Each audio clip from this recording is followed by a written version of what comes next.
So Bob, you clearly described the advantages of HOVON, but what was the exact trigger to get together and make things happen? What exact problem were you solving right there?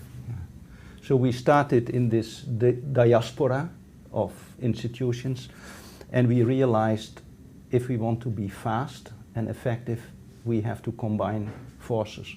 For instance, in cancer, the disease is so heterogeneous. If you really want to make an impact, you need big data. So to accelerate the process, we thought we have to work together and make an impact on the field. So you were sitting with multiple groups around the table, and it has taken quite a long time to get where you are now. But what problems and hurdles did you encounter along the way, and how did you manage to deal with all of the interests and perhaps conflicting interests that different partners had around the table? Yeah, this is a good question, Gerrit. It is about when you bring together a community of clinical researchers. In our case, of course, everyone has his own vision, brings his own vision and background. So how do you combine that? This is really a process. So there are always people who want it, are positive from the outset. But there are also people who are critical and think that they may lose more than they will gain by combining. What I learned is focus on those who want. The others will come later when it is successful. They want to be part of the game when it is a success. What would you consider the most prominent success of HOVON that would never have happened without it? So what I think we have been able to accomplish is to study new treatment concepts and bring it out. We always try to focus on studies that in which we would be leading. These would be investigator-initiated studies, so study new treatment concepts that are in the interest of personalized medicine. So what has been the secret behind this success? Is it the people who are doing it? Is it the way you're doing it? So I think the secret probably is to be open, transparent, the professionals being in the lead, not the structures, the professionals, building trust, which is also a process. In the beginning you don't know each other. And it should be win-win for many people.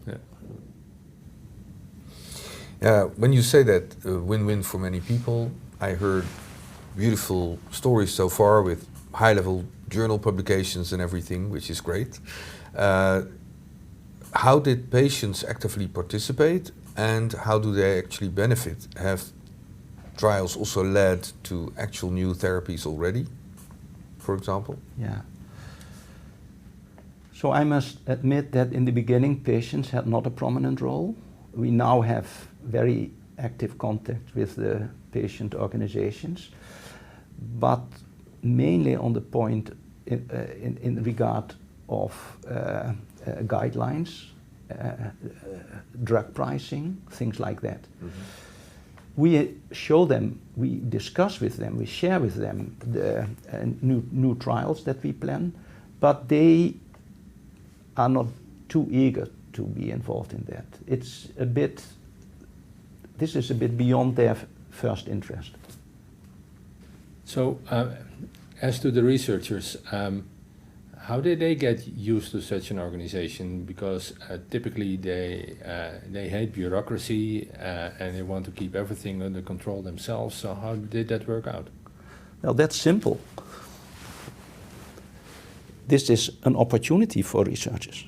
They don't have access to such wonderful experience. So our AML biobank is probably one of the best biobanks available worldwide.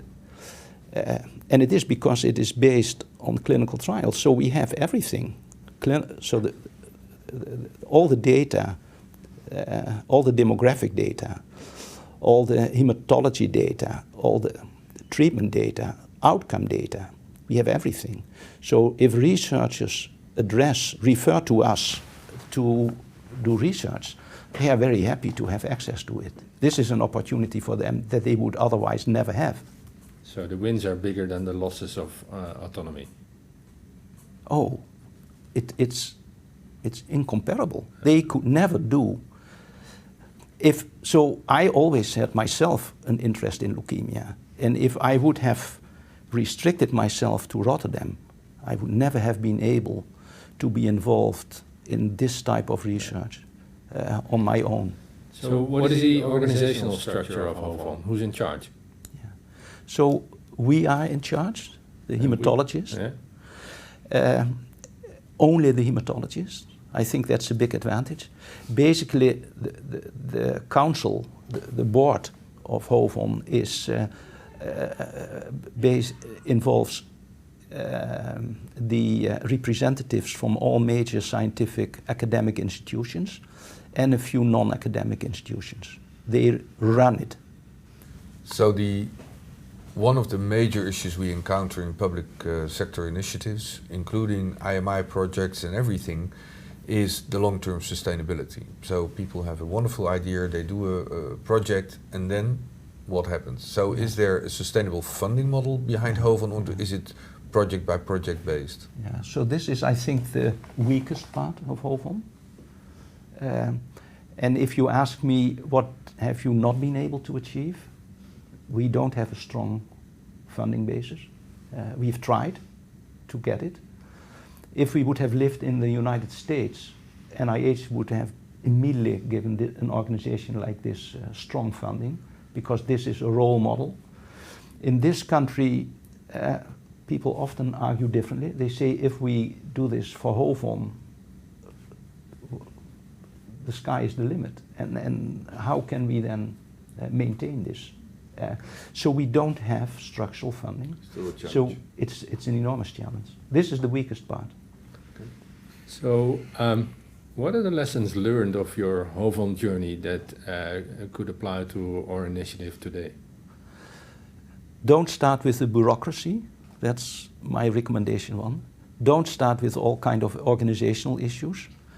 Start with asking few key questions that drives people, that makes people enthusiastic, that will also allow people to ask their own questions. Use that approach to address different questions. And then along with that, build your organization. Yeah. I think that is the best sequence to get scientists and clinical and basic scientists involved. So have clearly defined flagship projects that everybody gets enthusiastic about.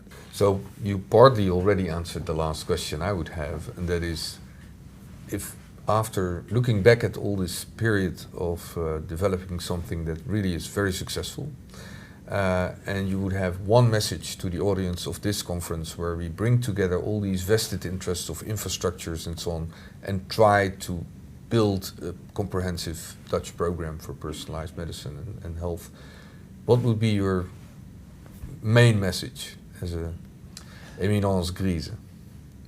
Involve the people who are motivated, who want to achieve something,